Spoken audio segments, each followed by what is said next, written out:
ये सवाल मेरे से बहुत ज्यादा किया जा रहा था कि सहरी के बाद लोगों को हार्ट बर्न बहुत ज्यादा होता है, यानी खाया हुआ मुंह में बहुत ज्यादा आता है।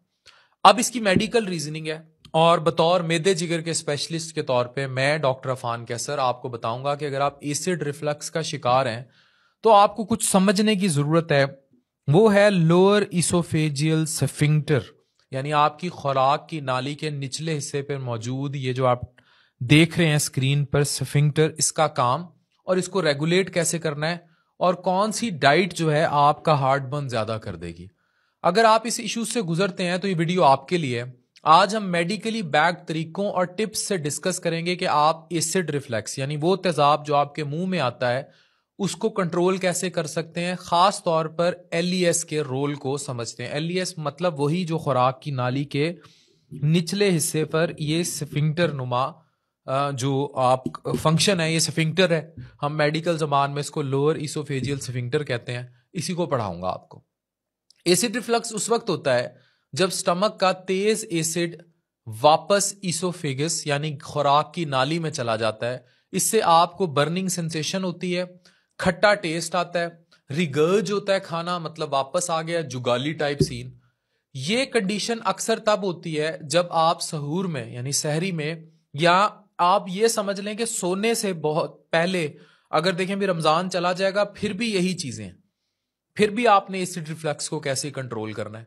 बहुत ज्यादा खाते हैं या आपकी फूड चॉइसेस ऐसी हैं जो आपके मैदे के ऊपर एक्स्ट्रा प्रेशर डालते हैं। ये देखें एलईएस का क्या रोल है, यानी लोअर इसोफेजियल स्फिंक्टर, खुराक की नाली के निचले हिस्से पर मौजूद वो जिसने खाने को रोकना था ऊपर आने से, उस स्फिंक्टर का क्या रोल है। ये है क्या, ये एक मस्कुलर वॉल्व है, यानी एक समझ लें एक टूटी लगी हुई है जिसने रोकना था, जो इसोफेगस और स्टमक के दरमियान होता है। ये वॉल्व नॉर्मली स्टमक को के एसिड को नीचे रखता है, ये ऊपर गले में नहीं आने देता। लेकिन जब एलईएस वीक हो जाए या रिलैक्स हो जाए तो एसिड आसानी से खुराक की नाली में आ जाता है। ओवर ईटिंग जब आपने कर ली, ज्यादा खा लिया, स्टमक का प्रेशर बढ़ता है जिससे एलईएस सही क्लोज नहीं होता। अब मैं क्यों कहता हूं सहरी में चाय, caffeine, coffee, fatty foods, carbonated drinks ये सब मना है। तो एलईएस को रिलैक्स कर देते हैं जिससे एसिड रिफ्लक्स का रिस्क बढ़ता है। समझ लीजिए जब एलईएस अपनी ड्यूटी अच्छी तरह अदा नहीं करता, जो चौकीदार गेट पे खड़े होना था कि लोग बाहर निकल जाएं तो दोबारा अंदर दाखिल ना हो, जब वो ड्यूटी सही नहीं कर रहा तो बाहर निकले लोग दोबारा अंदर दाखिल होंगे, यानी स्टमक में गया खाना दोबारा इसोफेगस यानी खुराक की नाली में आएगा। तो एसिड वापस आकर आपको हार्ट बर्न यानी कि तेजाबियत जो है उसका शिकार कर देता है। अब हम समझेंगे कि वो फूड खुराक में आदात जो एलईएस को इफेक्ट करते हैं। अब वो लोग जिन्हें हार्ट बर्न, तेजाबियत, बदहजमी, एसिडिटी, गले में खट्टा पानी आना, खट्टे डिकार आना, ये सब मसले हैं, उन्होंने क्या अवॉइड करना है। हर तरह से कैफीन, स्पेशली एट सहूर, क्या चाय, कॉफी, एनर्जी ड्रिंक्स।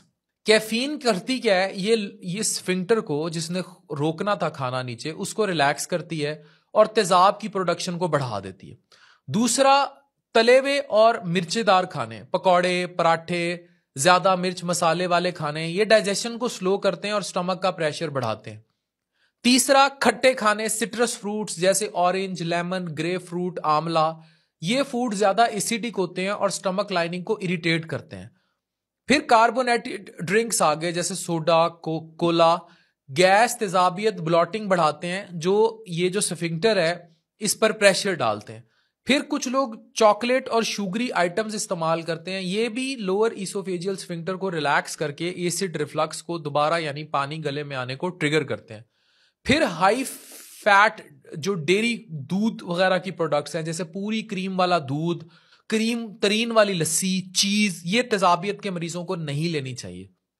ज्यादा फैट आपके हाजमे में डिले करता है और तेजाबियत की प्रोडक्शन को बढ़ाता है।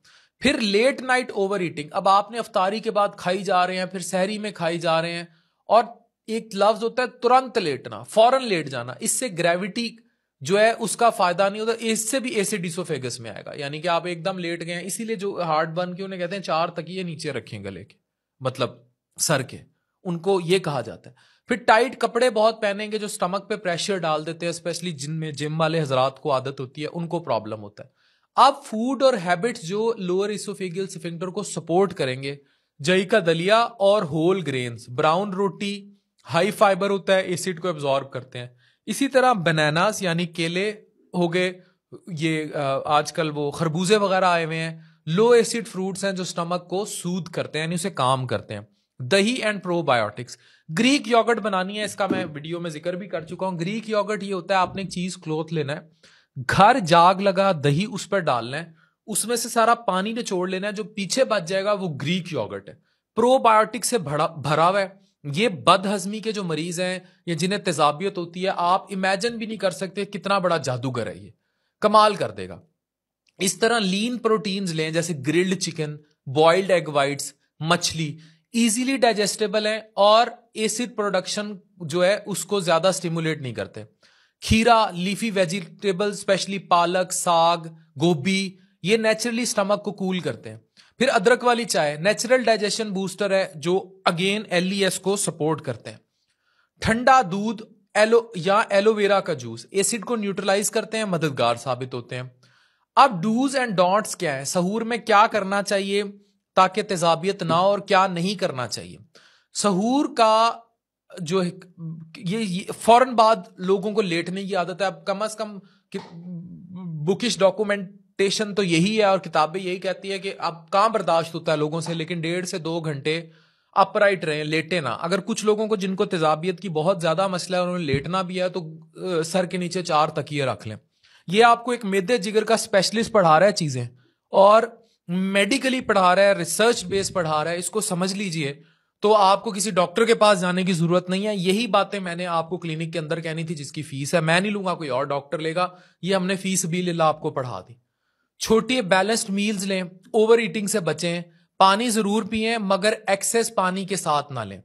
अच्छा, हल्की वॉक करें। सहरी के बाद जो लोग वॉक करते हैं ना, वो गाना कंफर्म जन्नती है, तो वो कंफर्म जन्नती है जो सहरी के बाद वॉक करेगा। एसिड के मामले में वो कंफर्म जन्नती है, मजे हो जाएंगे उसके भाई, उसको सही मजा आना है, उसकी तजाबियत से जान छुट जानी है।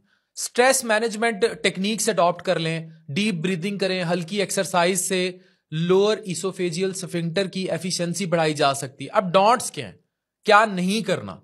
कैफीन, फ्राइड और स्पाइसी फूड सहरी में नहीं लेने, बोतलें नहीं पीनी, खट्टे खाने नहीं खाने, लेट नाइट ओवर वीटिंग नहीं करनी, सख्त कपड़े बिल्कुल टाइट ना पहने। स्पेशली खवातीन को आदत होती है, पेट छोड़ा हुआ है, मोटी हो गई, उधर से उतने ही टाइट कपड़े पहन लेंगी, उससे भी तेजाबियत प्रोवोक होती है।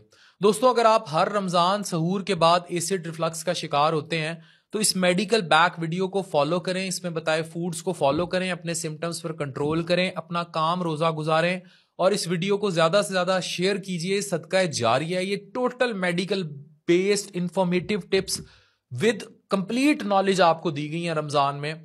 इससे लिटरली बहुत लोगों का फायदा होगा। सहरी के बाद जिनको तेजाबियत, acid reflux, gastro oesophageal reflux disease, acid peptic disease, ये सारे मसले मसाइल इनके हल हो जाएंगे। मैंने बड़ी तफसील से आपको मेडिकली पढ़ा दिया है, ग़िज़ाएं भी बता दी हैं, इलाज भी बता दिया है, यही ट्रीटमेंट है। नहीं तो फिर वो तेजाब कम करने वाली दवाइयां भी खाते रहेंगे, वो खाते रहें, लेकिन वो खाते रहने के साथ भी कंट्रोल तभी होगा जब ये इस तरह की चीजों को समझ के इस पर अमल किया जाएगा जो इस वीडियो में बताई गई है। डॉक्टर अफान कैसर साइनिंग ऑफ।